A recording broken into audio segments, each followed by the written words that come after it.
Hello प्यारे साथियों, तो कैसे हैं आप सभी? आशा करता हूँ भैया सब बढ़िया से कुशल मंगल होंगे। तो जैसा कि आप सभी लोगों को पता भी है कि जो सुबह में डेली क्लासेज ये आती हैं 10 बजे, वो कल नहीं आ पाई थी। उसका कारण ये था कि भैया जो है थोड़ा-सा प्रॉब्लम हो गई थी, क्लास अपलोड करता, फिर वो सीधा का सीधा कैंसल हो जाती है। इसी प्रकार से शॉर्ट भी अपलोड करने के माध्यम से पता ही नहीं क्या हो गया था मेरे चैनल में कि शॉर्ट भी अपलोड करता तो भी वो अपने आप कट जाता था, ठीक है? इसीलिए जो है कल आप लोगों की क्लास जो है वह नहीं आ पाई थी। कल एक भी क्लास क्या पूरे यूट्यूब पर मेरी तरफ से कुछ भी नहीं भेजा जा पाया गया था। मतलब मैं कुछ भेज नहीं पा रहा था, पता नहीं क्या हो गया था, ठीक है? तो चलिए आज की क्लास को स्टार्ट करते हैं। हम लोग डेली जो है 15 क्वेश्चंस करते हैं। 15 क्वेश्चन करते हैं लगभग कितने मिनट में? 30 से 35 मिनट में, ठीक है? 30 से 35 मिनट्स में 35 मिनट्स क्यों लगते हैं? इसका नाम तो 20 मिनट्स हुआ है क्योंकि भैया इसमें जो है आप लोग को एक्स्ट्रा फैक्ट्स वगैरह कराए जाते हैं, वरना 20 मिनट में भाई समाप्त करना हो ना तो 20 मिनट में आराम से ये चीजें समाप्त हो जाएंगी। मतलब 20 क्वेश्चन, 15 क्वेश्चन और उसके एक्सप्लेनेशन जो यहाँ पर लिखे होते हैं वो आराम से जो है 20 मिनट में समाप्त हो जाएंगे। लेकिन मैं चाहता हूँ कि आप सभी लोग ज्यादा से ज्यादा चीजों को यहीं पर कर जाओ, जिससे आप लोग को एग्जाम में जो है कोई भी प्रॉब्लम ना हो। चलिए तो हम लोग स्टार्ट करते हैं। हम लोग पहला क्वेश्चन अपना देखते हैं। प्राचीन पाटलिपुत्र शहर की स्थापना जो है किसने की थी? प्राचीन पाटलिपुत्र जो शहर था उसकी स्थापना जो है किसने की थी? तो उदयन ने की थी। किसने की थी भैया? उदयन ने जो है प्राचीन पाटलिपुत्र शहर की स्थापना की थी। हर्यक वंश के शासक उदयन ने गंगा और सोन नदियों के संगम पर जो है पाटलिपुत्र, पहले इसका नाम क्या था? कुसुमपुर पाटलिपुत्र, या फिर पहले जो है क्या नाम था? कुसुमपुर शहर की स्थापना की थी और अपनी राजधानी जो है राजगीर से यहाँ स्थानांतरित की थी। क्या की थी? यहाँ से राजधानी राजगीर से यहाँ पर स्थानांतरित की थी। वो चीजें जो है, ये जो चीजें मैंने अभी बोलकर बताई हैं वो यहाँ पर देखो लिखी गई हुई है, ठीक है? स्थानांतरित। चलिए अब कुछ एक्स्ट्रा फैक्ट्स इसके देखते हैं या फिर इससे जो है और चीजें जानते हैं। पाटलिपुत्र का जो है पहले नाम, पाटलिपुत्र का पुराना नाम, पुराना नाम क्या था पाटलिपुत्र का? ठीक है भैया, तो इसका पुराना नाम पहले क्या था पाटलिपुत्र का? तो इसका पुराना नाम था कुसुमपुर या पुष्पपुर। कुसुमपुर, कुसुमपुर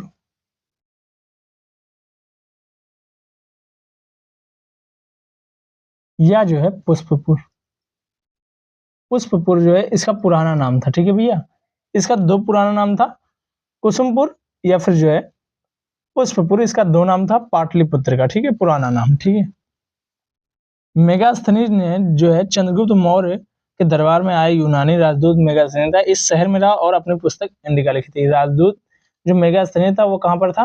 रहा था पाटलिपुत्र में ही रहा था, ठीक है? शेरशाह सूरी ने जो है मध्यकाल में इसका नाम बदलकर जो है पटना रखने का श्रेय जो है शेरशाह सूरी को दिया जाता है, ठीक है? यहीं पर लिख लो एक पॉइंट, शेरशाह सूरी। शेरशाह सूरी, शेरशाह सूरी, ठीक है? एक सेकंड, सूरी मैंने गलत लिख दिया क्या? छोटा सा रहेगा ना भाई। शेरशाह सूरी, शेरशाह सूरी जो है मध्यकाल में इस शहर का नाम जो है बदलकर पटना रखने का श्रेय इसी को जाता, ठीक है? मध्यकाल में इसका नाम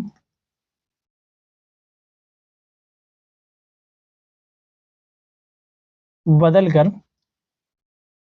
पटना रखा। कब रखा था ये भैया?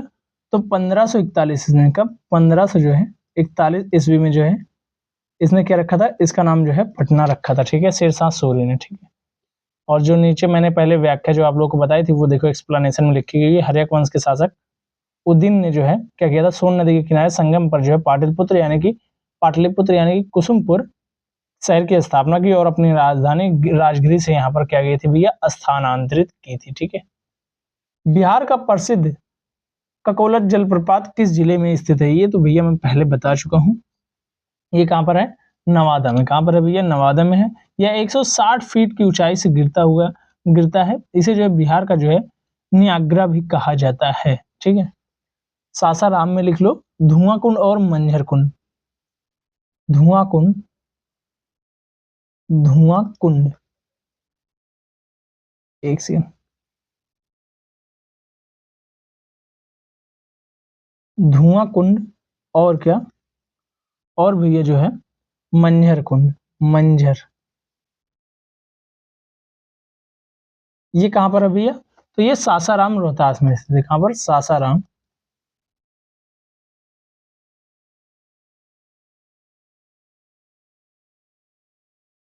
रोहतास में, ये यहाँ पर उस दे। और तेलहर कुंड जो है यह कैमूर में है। कहाँ पर है? तेलहर, तेलहर कुंड, तिलहर कुंड कहाँ पर है भैया? तो तिलहर कुंड जो है भैया वह कहाँ पर है? कैमूर में है। कहाँ पर है भैया? कैमूर में है। ठीक है, तिलहर कुंड कहाँ पर देखने को हमें मिलता है भैया? तो वह हमें जो है कैमूर में देखने को मिलता है। और ये जो ककोलत जलप्रपात ये है, यह अपने ठंडे पानी के लिए जो है पूरे प्रसिद्ध में प्रसिद्ध है। यह किसके लिए प्रसिद्ध है? ठंडे पानी के लिए, ठंडे पानी के लिए, के लिए क्या है भैया? प्रसिद्ध है ये किसके लिए प्रसिद्ध है? ठंडे पानी के लिए जो है भैया प्रसिद्ध है। यहाँ पर देखो लिखा गया हुआ है ना, ककोलत जलप्रपात नवादा जिले में स्थित है। यह 160 फीट की ऊंचाई से गिरता है और जो अपनी प्राकृतिक सुंदरता और ठंडे पानी के लिए प्रसिद्ध है। इसे बिहार का जो है नियाग्रा भी कहा जाता है। क्या कहा जाता है भैया? इसे बिहार का नियाग्रा भी कहा जाता है। प्रसिद्ध पुस्तक poverty and un British rule in India किसने लिखी है? प्रसिद्ध पुस्तक poverty and un British rule in India वह किसने लिखी है? तो दादा भाई नौरोजी ने लिखी है। किसने लिखी है भैया? दादा भाई नौरोजी ने यह पुस्तक लिखी है, poverty and un British rule in India. यह दादा भाई नौरोजी ने लिखी है। ठीक है, दादा भाई नौरोजी ने इसे धन निष्कासन का सिद्धांत दिया है। इसमें क्या दिया है? धन निष्कासन का सिद्धांत दिया है, जिसमें बताया गया कि अंग्रेज भारत का धन कैसे लूट रहे हैं। ठीक है, grand grand old man of India में इनको कहा जाता है। क्या कहा जाता है? Grand old man of India, old man of India किसको कहा जाता है? दादा भाई नौरोजी को कहा जाता है। ठीक है, दादा भाई नौरोजी को और क्या कहा जाता है? Grand old man of India, यानी कि भारत का वयोवृद्ध पुरुष कहा जाता है। ठीक है, ये जो है दादा भाई नौरोजी ही क्या थे? ये जो है पहले भारतीय या फिर कह लो पहले एशियाई थे जो ब्रिटिश संसद के लिए चुने गए थे। ठीक है, ये ब्रिटिश संसद के लिए, ये ब्रिटिश संसद के लिए, संसद के लिए चुने जाने वाले पहले एशियाई थे। ब्रिटिश संसद के लिए जो है चुने जाने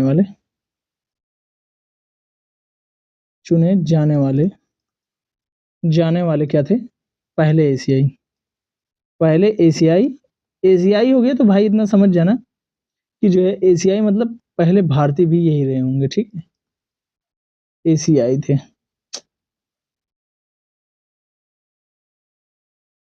एशियाई थे। कब इनको चुना गया था? तो 1892 ईस्वी में जो है इनको चुना गया था। राइटिंग उतनी अच्छी नहीं है भाई, इसको थोड़ा सा मैनेज करना। राइटिंग अच्छी नहीं है बट चीजें बोल कर लिखता हूँ तो उसको आप लोग समझ लीजिएगा कि ऐसा है। ठीक है, ब्रिटिश संसद के लिए जो है चुने जाने वाले पहले क्या थे? ये एशियाई थे। Grand old man of India दादा भाई नौरोजी को कहा जाता है। ठीक है, इन्होंने ही सबसे पहले क्या किया था? भारत में राष्ट्रीय आय का आकलन किया था, 20 रुपए प्रति व्यक्ति बताया था। ठीक है, भारत में राष्ट्रीय आय का आकलन, भारत में सर्वप्रथम राष्ट्रीय आय का, एक से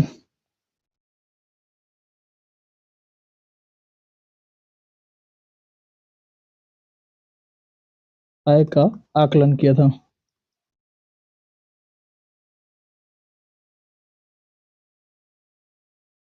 कितने रुपए? 20 रुपए प्रति व्यक्ति। कितने रुपए इन्होंने आकलन किया था भैया? तो 20 रुपए जो है प्रति व्यक्ति जो है इन्होंने आकलन किया था। ठीक है, चलिए आगे देखते हैं। यहाँ पर देखो दिया गया हुआ है ना, वही चीज जो मैंने पहले शुरू में बोलकर चीजें बताई थी। ठीक है, संविधान का कौन सा अनुच्छेद अस्पृश्यता का अंत करता है? एक सेकंड, संविधान का जो है कौन सा अनुच्छेद जो है अस्पृश्यता का अंत करता है? एक सेकंड रुक जाओ भैया, 5वां प्रश्न, ठीक। अनुच्छेद जो है 17, अनुच्छेद 17 क्या करता है भैया? अस्पृश्यता का अंत करता है। संविधान का कौन सा अनुच्छेद जो है अस्पृश्यता का अंत करता है? अनुच्छेद 17 करता है। यहाँ पर देखिए व्याख्या में जो चीजें दी गई हैं उसको थोड़ा सा हम लोग देख लेते हैं। अनुच्छेद 17 छुआछूत को पूरी तरह से जो है प्रतिबंधित करता है और इसे जो है एक दंडनीय अपराध घोषित करता है। यह समानता के अधिकार अनुच्छेद 14 से 18 का हिस्सा है। अनुच्छेद 14 से 18 का हिस्सा है। अनुच्छेद 14 में क्या दिया गया हुआ है? अनुच्छेद 14 यहीं पर लिख लो, एक सेकंड। आर्टिकल जो है 14,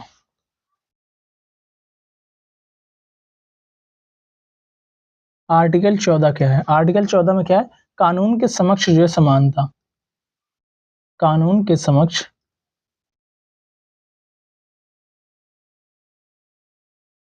समानता, यह किसमें है भैया? तो यह जो है आर्टिकल 14 में है, ठीक है। आर्टिकल 18 में क्या है? उपाधियों का अंत। आर्टिकल जो है 18 यहीं पर लिख लो, आर्टिकल 18 में क्या है? उपाधियों का अंत।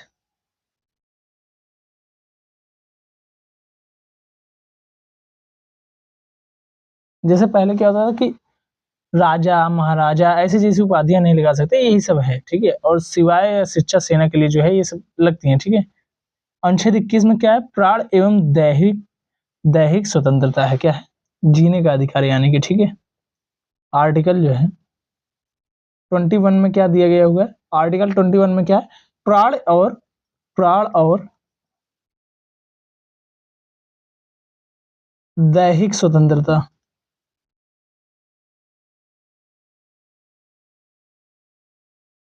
आर्टिकल 21 में क्या दिया गया हुआ है भैया? प्राण और दैहिक स्वतंत्रता दी गई है। आर्टिकल 14 में कानून के समक्ष समानता। आर्टिकल 18 में क्या दिया गया हुआ है? उपाधियों का अंत दिया गया हुआ है। अनुच्छेद 17 में अस्पृश्यता का अंत यानी कि छुआछूत को जो है पूर्णतः प्रतिबंधित किया गया है, ठीक है। मैकमोहन लाइन जो है वह किन दो देशों के बीच जो है सीमा रेखा, एक सेकंड, हाँ, किन दो देशों के बीच जो है सीमा रेखा है? मैकमोहन लाइन भारत और चीन के बीच है। किसके बीच भैया? भारत और चीन के बीच जो है मैकमोहन रेखा जो है वह जो है सीमा रेखा है, ठीक है। भारत और पाकिस्तान के बीच कौन सा है? तो यहाँ पर कौन सा है? रेड क्लिफ है। क्या है? Red Cliff. भारत और पाकिस्तान के बीच क्या है? रेड क्लिफ, रेड क्लिफ है, ठीक है भैया। भारत और पाकिस्तान के बीच कौन सा है? रेड क्लिफ है। पाकिस्तान और अफगानिस्तान के बीच जो है कौन सा? आजादी से पहले भारत और अफगानिस्तान के बीच था ये चीज, और जो है अब जो है पाकिस्तान और जो अफगानिस्तान के बीच कौन सा है? तो डूरंड रेखा है। यहाँ पर लिख लो पाकिस्तान, एक सेकंड, यहीं पर लिख लो पाक। पाक और जो है अफगानिस्तान ज्यादा चीजें लिखना पड़े इसलिए ऐसा किया भाई, ठीक है। पाक और अफगानिस्तान के बीच कौन सा है? तो जो है डूरंड है। कौन सा? डूरंड, डूरंड रेखा, ठीक है। क्या है? डूरंड रेखा जो है पाक और किसके बीच है? अफगानिस्तान के बीच है, ठीक है। भारत और जो है यहाँ पर नेपाल को काटकर लिख लो श्रीलंका। भारत और श्रीलंका के बीच कौन सा है? तो पाक जल डमरू मध्य है। क्या है?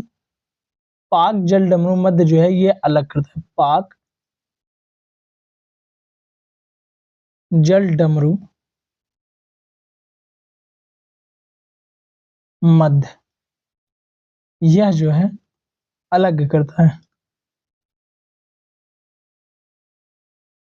अलग करता है। इसको किसको अलग करती है वो मैंने बता दिया कि भारत और श्रीलंका को कौन अलग करता है? पाक जल डमरू मध्य, ठीक है। यहाँ पर देखो चीजें दी गई हैं, एक्सप्लेनेशन इसका दिया गया है। मैकमोहन रेखा 1914 में शिमला समझौते के तहत निर्धारित की गई थी। यह मुख्य रूप से अरुणाचल प्रदेश और तिब्बत, जो कि चीन का इस पर कब्जा है, के बीच की सीमा है। रेड क्लिफ रेखा भारत और पाकिस्तान के बीच है, ठीक है। 1914 में जो शिमला समझौता हुआ था उस टाइम जो है ये चीजें रेखा बनी थी, ठीक है। लैंप की बत्ती में तेल का ऊपर चढ़ना किस घटना का उदाहरण है? लैंप की बत्ती में जो है तेल का ऊपर चढ़ना जो है किस घटना का जो है उदाहरण है? तो केशिकत्व का है। किसका भैया? केशिकत्व का जो है कैपिलरी जो है एक्शन का है, किसका? कैपिलरी एक्शन का है, ठीक है। द्रव का जो है पतली नली से ऊपर चढ़ना, इसी कारण पौधों में जो है पानी जो है जड़ों से जो है तने तक जो है, जड़ों से तने तक जाता है, इसी कारण केशिकत्व जो होती है क्रिया, इसी के कारण से यही जो क्रिया होती है वो पौधों में भी देखने को हमें मिलती है, ठीक है।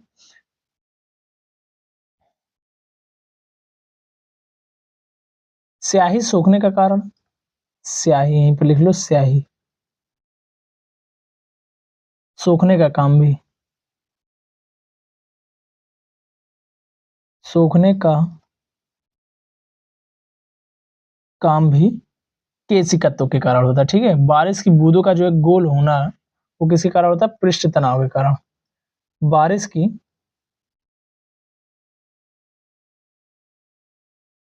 बारिश की बूंदों का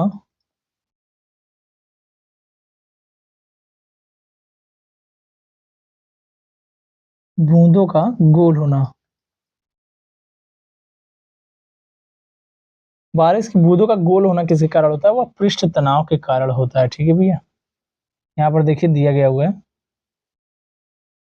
द्रव में जो है पतली नली के कारण जो, ये देखो यहाँ पर बॉक्साइड का इमेज इसने लगा दिया, भाई ये इमेज गलत है, ठीक है। द्रव में जो है किसी पतली नली, केस नली में ऊपर चढ़ना या नीचे उतरना केशिका तो कहलाता है, इसी कारण लैंप की बत्ती में तेल ऊपर चढ़ता है और पौधों में जो है पानी जड़ों से ऊपर जाता है, ठीक है भैया। सिरका, विनेगर में मुख्य रूप से कौन सा अम्ल पाया जाता है? सिरके में जो है कौन सा अम्ल पाया जाता है? तो एसिटिक अम्ल पाया जाता है। कौन सा भैया पाया जाता है? तो एसिटिक अम्ल पाया जाता है। इसका सूत्र क्या है? CH3COOH, ठीक है। CH3COOH जो है किसका सूत्र है? यह जो है सिरके का मतलब एसिटिक अम्ल का क्या है? सूत्र है, ठीक है भैया, सिरके का, ठीक है। फॉर्मिक अम्ल लिख लो, फॉर्मिक अम्ल यहाँ पर, फॉर्मिक अम्ल, फॉर्मिक अम्ल जो है वह कहां पर पाया जाता है? तो फॉर्मिक अम्ल जो है लाल चींटी, लाल चींटी और किसमें पाया जाता है भैया? लाल चींटी और किसमें? बिच्छू के डंक में, एंड जो है बिच्छू के बिच्छू के डंक में, बिच्छू के डंक में और किसमें पाया जाता है? लाल चींटी में जो है फॉर्मिक अम्ल पाया जाता है भैया, ठीक है। लैक्टिक अम्ल कहां पर पाया जाता है? दूध, खट्टे दूध और दही में। कहां पर पाया जाता है? मांसपेशियों में थकान इसी के जमा होने से होती है, ठीक है। लैक्टिक अम्ल के बारे में यहाँ पर लिख लो, किसमें पाया जाता है? दही में, इसी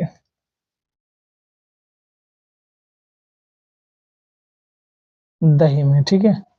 और यहीं पर इससे लिख लो मांसपेशियों में, मांसपेशियों में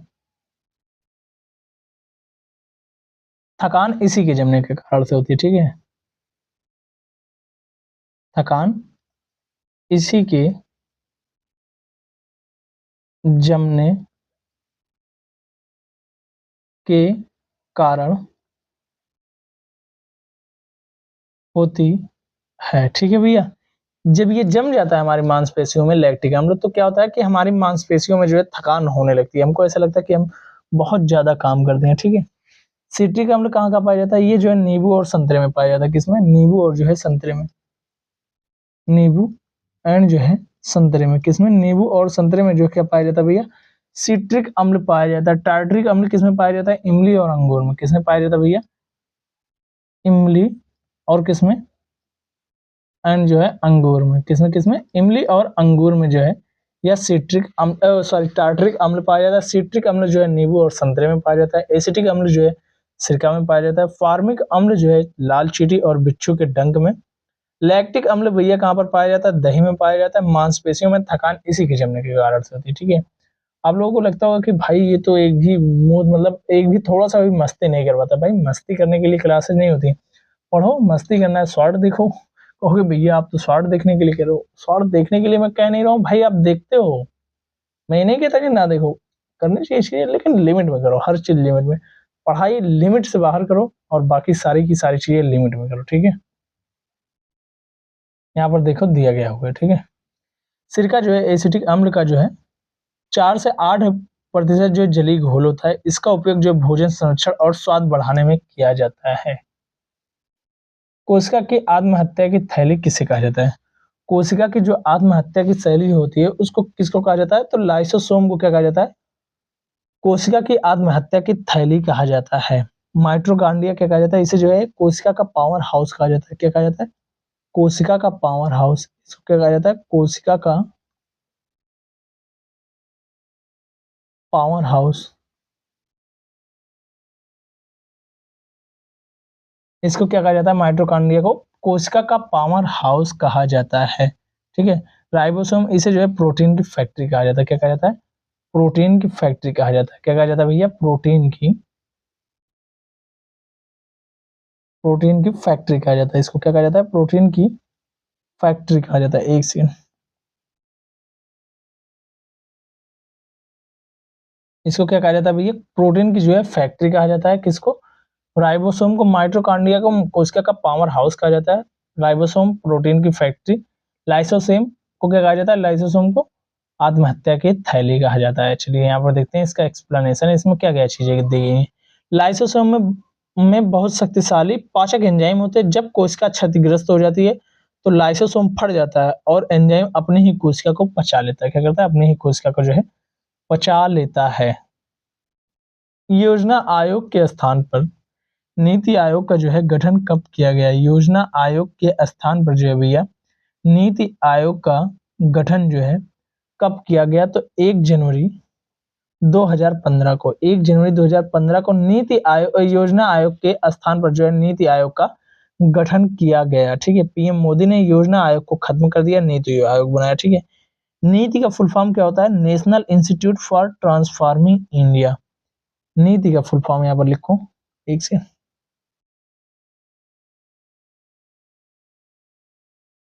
नीति का फुल फॉर्म क्या हो जाएगा? National institute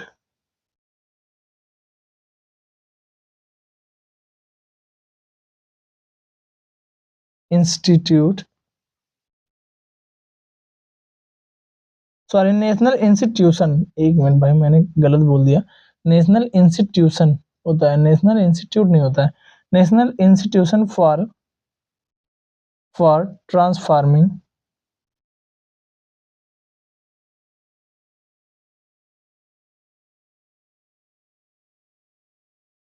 transforming India. क्या हो जाएगा? National institution for transforming India जो है यह नीति का क्या हो जाएगा? फुल फॉर्म हो जाएगा। इसके अध्यक्ष कौन होते हैं? हमेशा प्रधानमंत्री होता है। क्या होता है? अध्यक्ष जो है,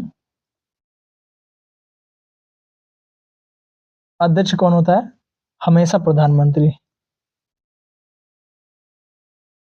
हमेशा प्रधानमंत्री। इसका अध्यक्ष कौन होगा भैया? हमेशा प्रधानमंत्री होगा।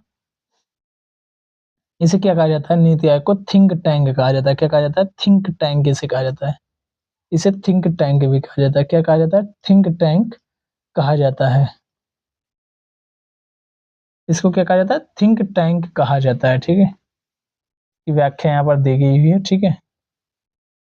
बंगाल में अस्थायी बंदोबस्त 1793 में, बंगाल में जो है अस्थायी बंदोबस्त 1793 में किसने लागू किया था? तो लॉर्ड कॉर्नवालिस ने। किसने किया था? लॉर्ड कॉर्नवालिस ने जो है बंगाल में अस्थायी बंदोबस्त जो है भैया कब लागू किया था? 1793 में लागू किया था। ठीक है। लॉर्ड कॉर्नवालिस को भारत का जो है सिविल सेवा का जनक भी कहा जाता है। ठीक है। लॉर्ड कॉर्नवालिस को क्या कहा जाता है? भारत का, भारत में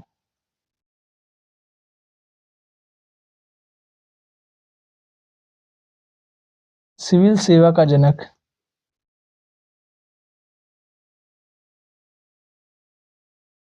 भारत में इनको क्या कहा जाता है? भारत का इनको क्या कहा जाता है? सिविल सेवा का जनक कहा जाता है। ठीक है। अस्थायी बंदोबस्त से जुड़ा हुआ एक नियम था, कौन सा? सूर्यास्त कानून, जिसमें अगर जमींदार सूरज डूबने से पहले लगान जमा नहीं करता तो उसे जो है उसकी जमींदारी नीलाम कर दी जाती थी। ये भी जो है लॉर्ड कॉर्नवालिस इसकी जिम्मेदार था। ठीक है। चलिए इसकी थोड़ी सी व्याख्या हम लोग देखते हैं। लॉर्ड कॉर्नवालिस ने 1793 में बंगाल, बिहार और उड़ीसा में अस्थायी बंदोबस्त जमींदारी प्रथा जो है लागू की। इसमें जमींदारों को भूमि का जो है स्वामी बना दिया गया और लगान की दर हमेशा के लिए निश्चित कर दी गई थी। ठीक है भैया, क्या कर दी गई थी? लगान की दर जो है हमेशा के लिए निश्चित कर दी गई थी। भारतीय संविधान की प्रस्तावना में अभी तक जो है कितनी बार जो है संशोधन किया जा चुका है? भारतीय संविधान की,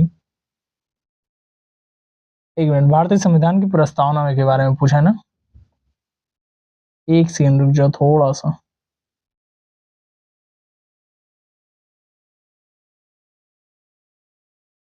एक सेकंड रुक जाओ।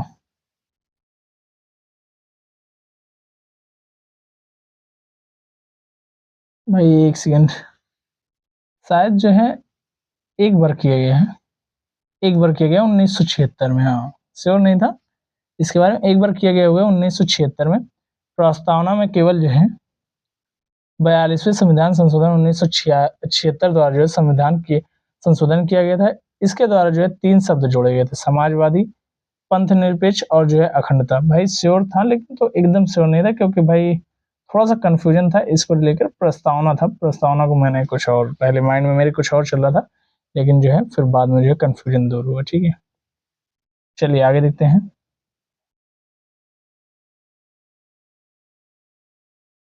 स्वर्ण रेशा, स्वर्ण रेशा जो है क्रांति का संबंध किस फसल से है? स्वर्ण रेशा क्रांति का संबंध किस फसल के उत्पादन से है? ठीक है,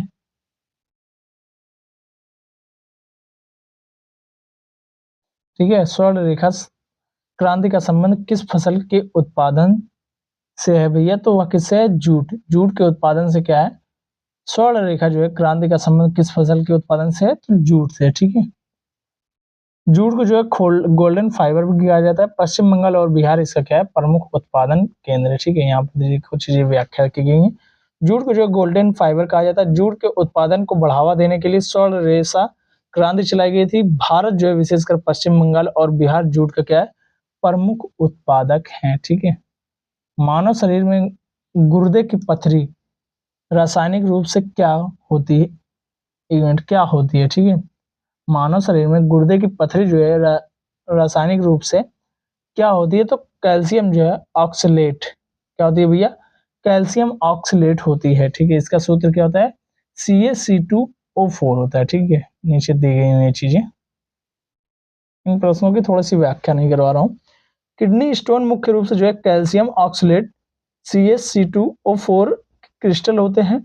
यह तब बनते हैं जब मूत्र में ऑक्सलेट की मात्रा बहुत अधिक हो जाती है और पानी कम हो जाता है। ये देखो इमेज यहाँ पर रॉन्ग दे दिया है। ठीक है भाई, ये इमेज यहाँ पर इसने रॉन्ग दे दिया है। ठीक है, ये इमेज का जो है इससे किसी प्रकार का जो है संबंध नहीं है। ठीक है, एक सेकंड रुक जाओ, मैं इस पर कुछ कर दूं क्या?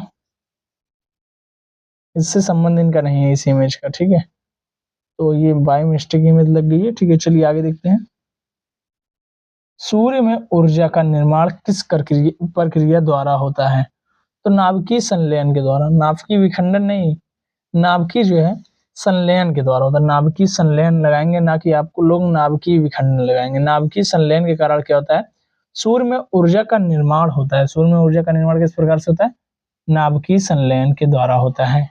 सूर्य में हाइड्रोजन के परमाणु मिलकर हीलियम बनाते हैं, जिससे जो है नाभिकीय संलयन कहते हैं। इस प्रक्रिया से अपार ऊर्जा एवं प्रकाश उत्पन्न होता है। परमाणु बम जो है विखंडन पर आधारित है। परमाणु बम जो होता है वो नाभिकीय विखंडन पर आधारित है। ठीक है, हाइड्रोजन बम होता है वो क्या होता है? नाभिकीय संलयन पर आधारित होता है। ठीक है,